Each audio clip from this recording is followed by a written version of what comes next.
ورحمة الله وبركاته. الحمد لله الذي جعل الشمس والقمر بحسبان والنجم والشجر يسجدان وفضل زمانا على زمان كما فضل مكانا على مكان وإنسانا على إنسان الذي أرسله بالحق بشيرا ونذيرا وداعيا إلى الله بإذنه وسراجا وقمرا منيرا. أعوذ بالله من الشيطان الرجيم. بسم الله الرحمن الرحيم. ألف لام ميم. ذلك الكتاب لا ريب فيه هدى للمتقين الذين يؤمنون بالغيب ويقيمون الصلاة ومما رزقناهم ينفقون.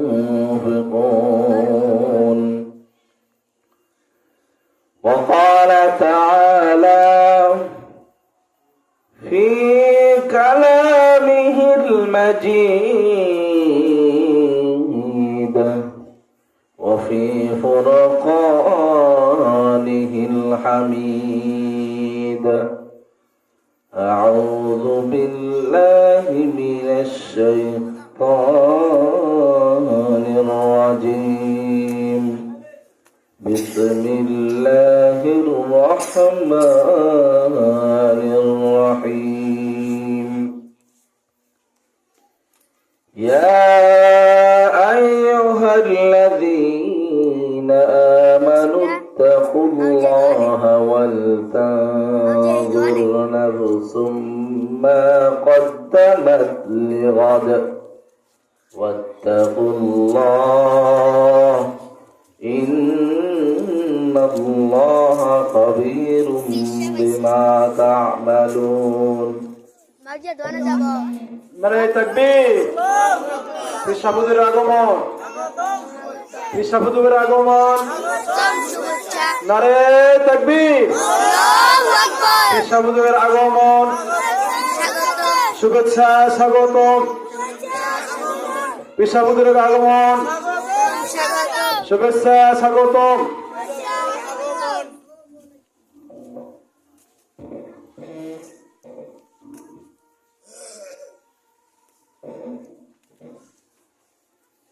আলহামদুলিল্লাহ সুম্মা আলহামদুলিল্লাহ।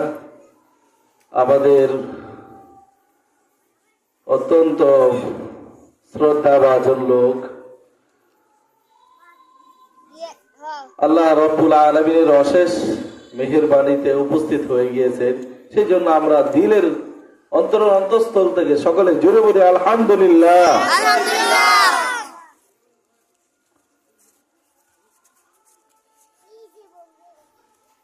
আরেকটা হাদিস পড়ে নেই। وقال النبي صلى الله عليه وسلم من يرد الله به خيرا يفقهه في الدين. وقال النبي صلى الله عليه وسلم في حديث أخرى عن أبي هريرة رضي الله تعالى عنه قال قال رسول الله صلى الله عليه وسلم ورسول رسول الله صلى الله عليه وسلم أي الناس أكرم قال أكرمهم إن الله أتقاهم.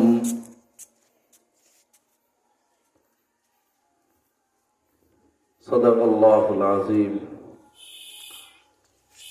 সম্মানিত দিন প্রিয়, ইসলাম প্রিয়, ধর্ম প্রিয় অত্র এলাকার মুসল্লিয়ানে আইজম, মুরব্বিয়ানে আইজম, মুরব্বিয়ানে কেরাম, আজিজ তলাবা ও সম্মানিত উলামায়ে কেরামগণ, আজকে অত্র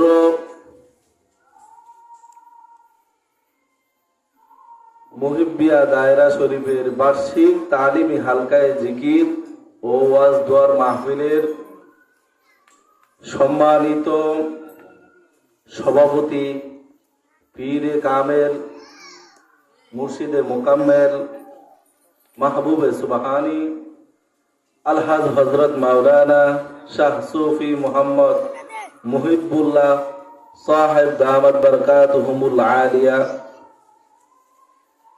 উনি আমাদের মজে উপস্থিত হয়েছেন। পীর সাহেব খানকায়ে বশিরিয়া বাটামারা দরবার শরীফ বুরহানুদ্দিন ভোলা উনি আমাদের মাঝে উপস্থিত হয়েছেন, সেই জন্য আমরা অনেক কৃতজ্ঞ। আর আরেকটা কৃতজ্ঞতা জ্ঞাপন করতে চাই, কারিউল কোরআন হযরত শাহ সুফি মোহাম্মদ মুমিন হুসাইন শাহেদ আল মুহিব্বি দামাত বরকাতুহুমুল আলিয়া সুযোগ্য খলিফা পীর সাহেব বাটামারা দরবার শরীফ, আর পরিচালনায় রয়েছেন মুহিব্বিয়া দায়রা শরীফ। আল্লাহ রব্বুল আলামিন যেন এই সিলসিলায় নসবকে, এই মুহিব্বিয়া দায়রা শরীফকে আল্লাহ তাআলা যেন কবুল করে দিনের শেষ মাকাসাদ পর্যন্ত পৌঁছে দেন, সেই জন্য আমরা সকলেই দোয়া করব, সকলেই বলি আমিন। আমিন। তো এই মুহিব্বিয়া দায়রা শরীফের যিনি পরিচালক আছেন, ওনার সাথে আমার পরিচয় হয়েছে দীর্ঘ অনেক বছর যাবত। সেই ঢাকাতে আমরা একই সাথে লেখাপড়া করেছি, একই সাথে অনেক সময় কাটিয়েছি। আমি অনেক গুণাগুণ শুনেছি আপনাদের এলাকার, এবং হযরতের যেই পীর সাহেব তার দরবারের কথাগুলো আমি শুনেছি, তাদের তরিকাগুলো আমি যাচাই বাছাই করেছি, অর্থাৎ আমি নিজে এটার ভিতরে ইনভলভ হয়েছি। এটা বিশাল এক বিষয়। আল্লাহ রব্বুল আলামিনের ফয়েজ এবং বরকত যদি নিতে হয়, তাহলে আল্লাহর ওলিদের কাছে যেতে হবে, এটা এখান থেকে বোঝা যায়। জোরে বলে ঠিক কিনা? তো পরিশেষে দোয়া করি আল্লাহ রব্বুল আলামিনের কাছে যেন আল্লাহ রব্বুল আলামিন এই দিনের মার্কাজকে, এই মুহিব্বিয়া দায়রা শরীফকে কিয়ামত পর্যন্ত আল্লাহ তাআলা কবুল করেন। সকলে বলেন আমিন। আমিন। তো আমি যে আয়াতে কারিমা পাঠ করতেছিলাম, আমি পবিত্র কোরআনের প্রথম সূরা দ্বিতীয় সূরা পাঠ করা শুরু করেছি। অর্থাৎ সূরাতুল বাকারা। তো আল্লাহ রাব্বুল আলামিন এই কালামুল্লাহ শরীফের মধ্যে কি বোঝাতে চাইলেন? আমরা ওয়াজ সব সময় শুনতেই থাকি কিন্তু আমাদের ভিতরে পরিবর্তন আসে না। তার কারণ হচ্ছে আমরা শুধু ওয়াজগুলোই শুনি কিন্তু পালন করি না। আমাদের পালন করতে হবে। ওয়াজ আপনি জীবনের শুরু লগ্ন থেকে শেষ অবধি পর্যন্ত হাজার হাজার হাজার হাজার আলেম ওলামাদের কাছ থেকে বক্তব্য শুনেন, যত বড় বড় মাপের আলেমদের কাছে বক্তব্য শুনেন, ওয়াজ শুনেন, আপনার কি হবে? ফায়দা হবে না যতক্ষণ না পর্যন্ত আপনি ওইটা আপনার রুহানিয়তের ভিতরে ফয়েজ বরকত না ঢোকান আর ওইটা আমলের জিন্দেগির মধ্যে না ফিট করেন। তো আল্লাহ রাব্বুল আলামিন কালামুল্লাহ শরীফের শুরুতে বলেন আলিফ লাম মিম। এটার অর্থ আল্লাহ রাব্বুল আলামিন ভালো জানেন। তারপরে থেকে বলা শুরু হয়েছে যালিকাল কিতাবু লা রাইবা ফীহি। ইহা এমন এক কিতাব, লা না রাইবা ফীহি, রাইবুন অর্থ সন্দেহ, ফি মানে মধ্যে, লা রাইবা ফীহি এটার মধ্যে কি নাই? কোনো সন্দেহ নাই। আল্লাহ রাব্বুল আলামিন কালামে পাকের মধ্যে বলেন আলিফ লাম মিম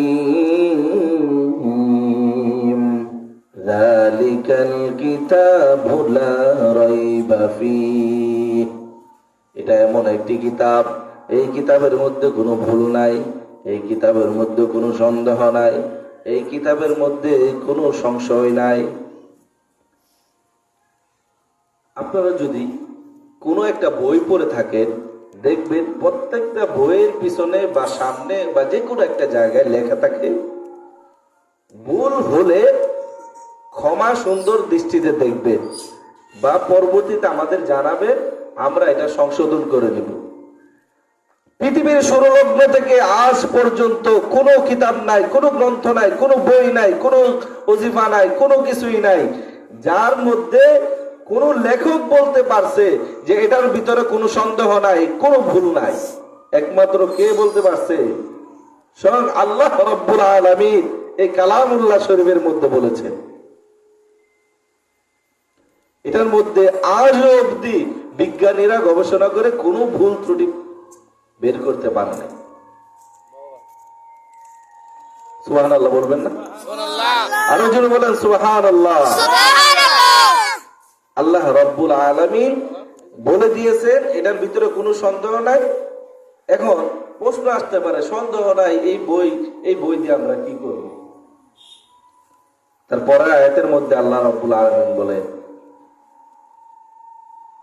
হুদাল লিল মুত্তাকিন যালিকাল কিতাবু লা রাইবা ফীহি হুদাল লিল মুত্তাকিন।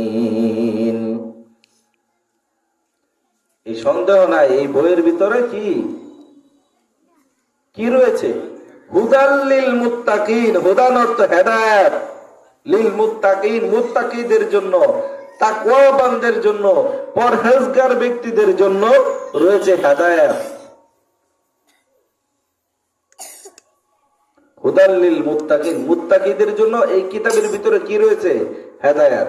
এই বইয়ের ভিতরে কোনো সন্দেহ নাই, এই বইয়ের ভিতরে, এই কিতাবের ভিতরে, এই কালামুল্লাহ শরীফের ভিতরে রয়েছে মুত্তাকিদের জন্য হেদায়েত। আর মুত্তাকি কারা? আল্লাযীনা ইউমিনুনা বিল গায়বি ওয়া ইউকিমুনাস সালাতা ওয়া মিম্মা রাযাকনাহুম ইউনফিকুন।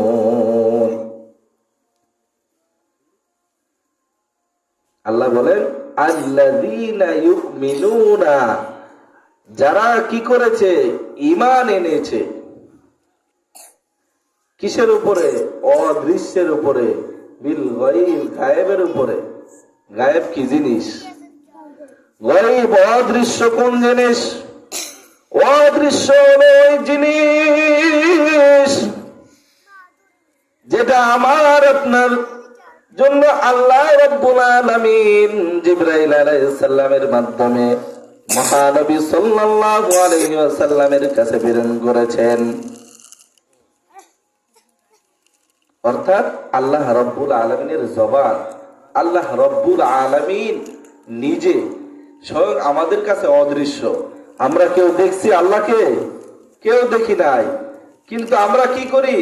মনে প্রাণে বিশ্বাস করি যে আল্লাহ রাব্বুল আলামিন আছেন এবং আমাদের জন্য পরকাল রয়েছে। এটাকেই বলা হয়েছে যারা ঈমান এনেছে গয়েবের উপর। এবং ঈমান আনার পরে কি করবে? ঈমান আরো অনেকগুলো পরিচয় আছে। কালিমা লা ইলাহা ইল্লাল্লাহু মুহাম্মাদুর রাসূলুল্লাহ, এটা কি করবে? মুখে স্বীকার করবে, অন্তরে বিশ্বাস করবে, শরীরের ভিতরে ফিট করবে। এটাই হচ্ছে ঈমান। শুধু আমি কালিমা পড়লাম আর মুসলমান হয়ে গেলাম, আমার নামাজ, রোজা, হজ, যাকাত ইত্যাদি এগুলো ফরজ হওয়ার পরেও আমি যদি না পালন করি তাহলে কি ঈমানদার হওয়া যাবে না। আর ঈমানদার যদি না হতে পারি মুত্তাকি হওয়া যাবে না। এই জন্য আল্লাহ রাব্বুল আলামিন কালামুল্লাহ শরীফের মধ্যে বলেন, আল্লাযীনা ইউমিনুনা বিল গায়বি ওয়া ইউকিমুনাস সালাতা ওয়া মিম্মা রাযাকনাহুম ইউনফিকুন।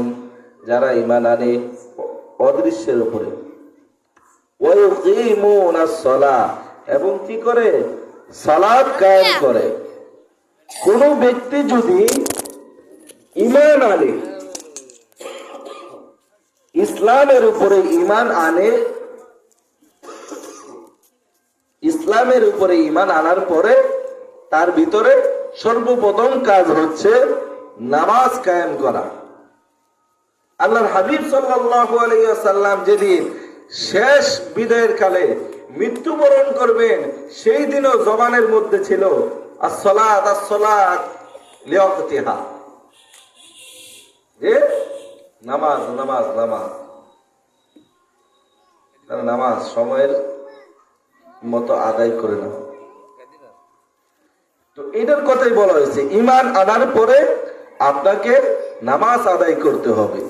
ওয়ায়ুকিমুনাস সালাতা ওয়া মিম্মা রাযাকনাহুম ইউনফিকুন। আপনি নামাজ আদায় করার পরে 5 ওয়াক্ত নামাজ আদায় করতে হবে। নামাজ এমন না যে আমি সাপ্তাহিক মুসল্লি হয়ে গেলাম, বাৎসরিক মুসল্লি হয়ে গেলাম, আমি শবে-বরাত কেন্দ্রিক মুসল্লি হয়ে গেলাম, আমি জানাজা কেন্দ্রিক মুসল্লি হয়ে গেলাম। আছে না? অবশ্যই আছে। কোন একজন মারা গেছে, তখন মনে হয় আসরের সময় জানাজা, আসরের নামাজটা পড়ে আমি জানাজা চাই। জোহরের সময় জানাজা, জোহরের নামাজটা পড়ে তারপরে জানাজা চাই। এরকম হয়ে গেছে না। আপনার 5 ওয়াক্ত নামাজ পড়তে হবে। আল্লাহ রাব্বুল আলামিন কালামুল্লাহ শরীফের এমন কোন জায়গা নাই আল্লাহ রাব্বুল আলামিন নামাজের আদেশ দেয় নাই। প্রত্যেকটা জায়গায় নামাজের কথা উল্লেখ করে দিয়েছেন, প্রত্যক্ষভাবে পরোক্ষভাবে। কোন জায়গায় বলছেন নামাজের কথা, কোন জায়গায় বলছে ইবাদতের কথা। তো ইবাদত হচ্ছে নামাজ, তারপর আনুষঙ্গিক যেগুলো আছে সব। তবে ঈমান আনার পরে সর্বপ্রথম হচ্ছে নামাজ। তো নামাজ যদি আমি নিজে পড়ি, ঠিক আছে, আলহামদুলিল্লাহ, আমি গুনাহ থেকে বাঁচলাম, আমি নামাজ পড়া শুরু করলাম। তো আমার যে আহাল আছে, অন্যত্র ইরশাদ করেন, ইয়া আইয়ুহাল্লাযীনা আমানু কু আনফুসাকুম ওয়া আহলিকুম নারা। আগে নিজে বাঁচো, তারপর আহাল পরিবার পরিজনদেরকে কি করো? বাঁচাও। আমি নামাজ পড়লাম, রোজা রাখলাম, হজ করলাম, সবকিছু করলাম, কিন্তু আমার ছেলে নামাজ পড়ে না, আমার মেয়ে নামাজ পড়ে না, আমার বন্ধু বান্ধব নামাজ পড়ে না, আমার পাড়া প্রতিবেশী নামাজ পড়ে না, তাদেরকে আমি দাওয়াতও দেই না, তাহলে আমার নামাজ আমাকে হয়তো কি শাস্তি থেকে বিরত রাখতে পারবে, কিন্তু তাদের যে হকগুলো ছিল, আপনার যে বোঝানোর দরকার ছিল, এটার জন্য আপনার শাস্তি আসতে পারে। সেই জন্য কি করতে হবে? নামাজের দাওয়াত দিতে হবে। পরিবার পরিজনদের কি কি করতে হবে? নামাজের দাওয়াত দিতে হবে। আল্লাহ রাব্বুল আলামিন নামাজের দাওয়াত দেওয়ার তৌফিক দান করুন। সকলে বলে আমিন। আমিন।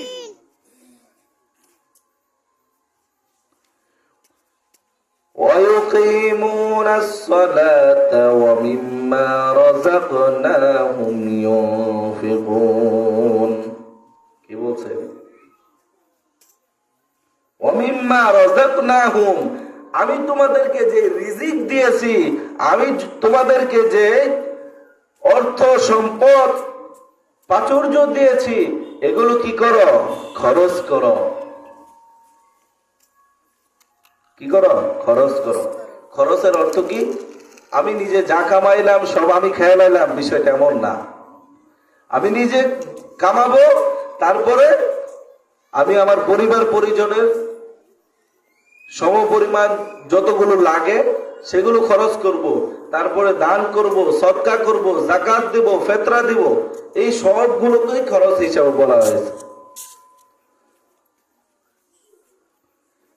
আল্লাহ রাব্বুল আলামিন কালামুল্লাহ শরীফের অন্যত্র ইরশাদ করেন, ইয়া আইয়ুহাল্লাযীনা আমানুত্তাকুল্লাহা ওয়াল তানজুর নাফসুম মা কদ্দামাত লিগাদ ওয়াত্তাকুল্লাহ ইন্নাল্লাহা খাবীরুম বিমা তা'মালুন।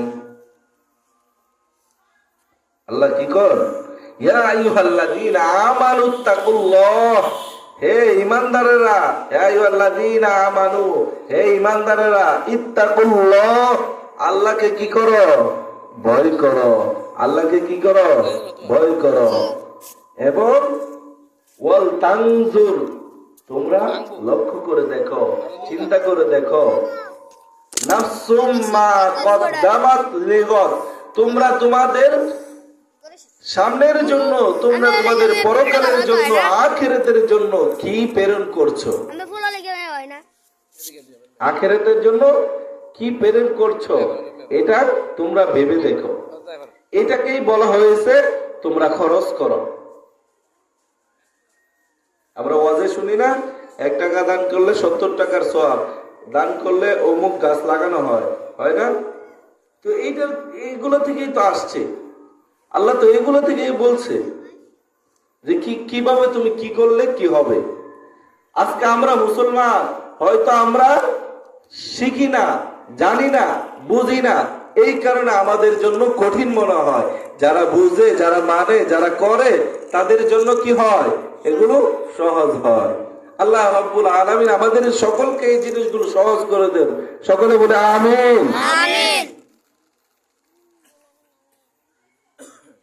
তো বলতেছিলাম,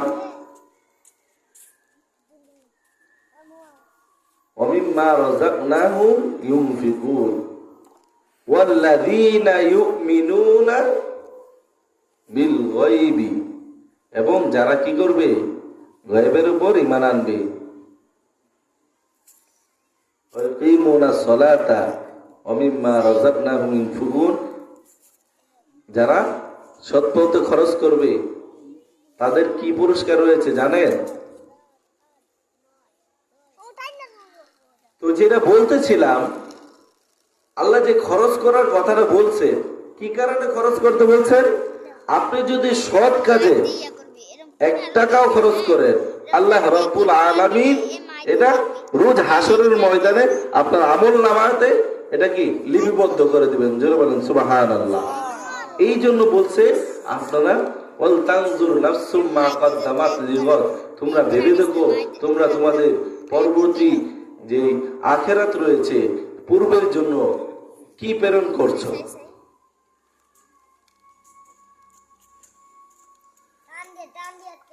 তো আল্লাহর হাবিব সাল্লাল্লাহু আলাইহি ওয়াসাল্লাম তাকওয়া সম্পর্কে বলেন,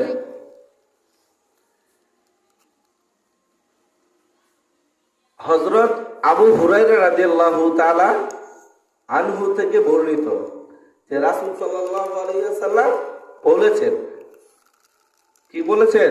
রাসূল সাল্লাল্লাহু আলাইহি সাল্লাম থেকে বলেছেন যে আইয়ুন নাস আকরাম, যে সম্মানিত কোন ব্যক্তি?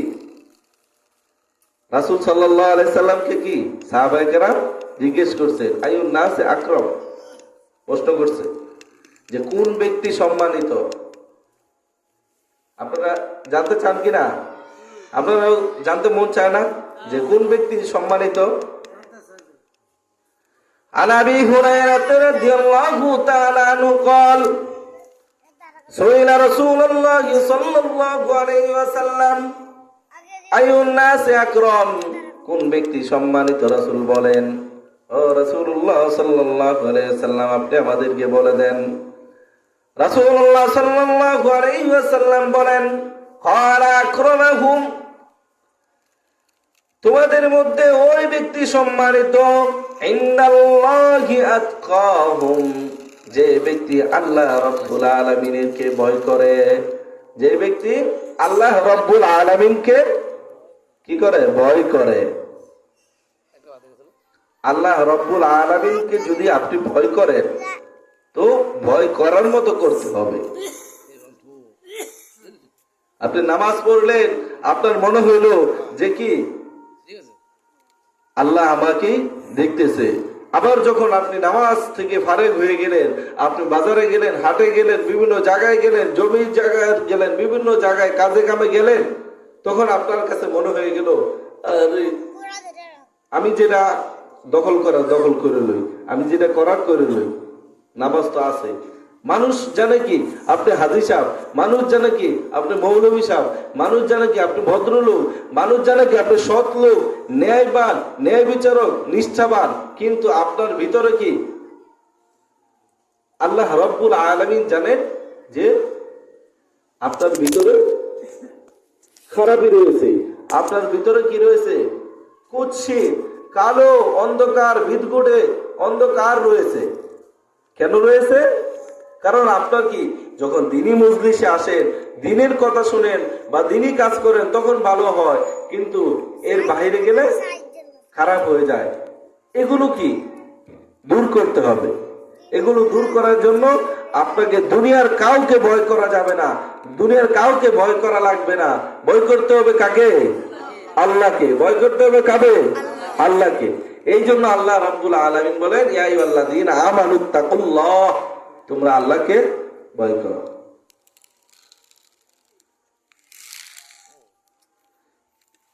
তো ভয় করলে আমি যদি কোনো অপরাধও করে ফেলি, আমার দ্বারা যদি কোনো অপরাধও ঘটিত হয়ে যায়, সংগঠিত হয়ে পড়ে, তখন কি করতে হবে? তওবা করতে হবে, ইস্তেগফার করতে হবে, আল্লাহর কাছে ক্ষমা প্রার্থনা করতে হবে যে আল্লাহ, সকলে বলেন আল্লাহ, আপনি আমাকে ক্ষমা করে দেন, আপনার গফফার নামের উসিলায় ক্ষমা করে দেন। এবং কি আল্লাহর কাছে ক্ষমা চাইতে হবে, আল্লাহর প্রশংসা করে কি করতে হবে? ক্ষমা চাইতে হবে। তখন আল্লাহ রাব্বুল আলামিন আপনাকে ক্ষমা করে দিবেন। সকলেই এক হাদিস শরীফের মধ্যে আসছে